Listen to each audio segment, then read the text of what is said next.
কথা আছে আগে 2 নং আবদা করি ঈদগাহ মাঠত মোটামুটি 7টা গ্রামের মানুষ আছে বুঝছেন। মানে এত মানুষ হয় কুয়ার বাইরে আর কি বুঝছো। এসে বলো দেখাইছো তো।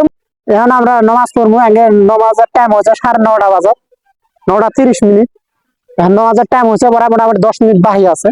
এখন আমরা ঢুকবো আর কি। বহুত মানুষ আহি আছে, ঢুকি আছে। আর বহুত মানুষের বাবা নাই মা নাই, তো সকলে মা বাবার জন্য দোয়া করা লাগবে।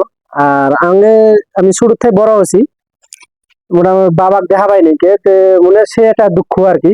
যার বাবা নাই তাই জানে আর কি ব্যথা কিরকম।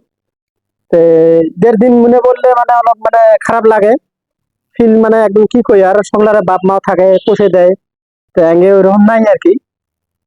তো কি কমো আর বুঝছেন না, মনে দুঃখ। তো আজকে আসলে মা বাবার জন্য দোয়া করবো, যিন আমার মতো কেউ যিন এরকম হয় না আর কি। তো সকলে আসবেন, তোমরাও মা বাবার জন্য দোয়া করবেন।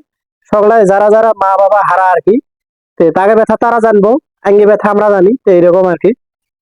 তো সকলে ভালো থাকবেন, সুস্থ থাকবেন। আর এই যে আমার ভাইয়েরা আসছে, আমার বড় ভাই, নিজের বড় ভাই, আর ভাইস্টেটা আসছে, তো আমরা সকলে একসাথে নামাজ পড়বো। তোমাকে দেখা যাচ্ছে এটা হল বড় ভাইয়ের বেড়া, বড় ভাই নিজের ভাই, আর এটা হল ভাইস্টে। সকলে আমরা একসাথে নামাজ পড়বো।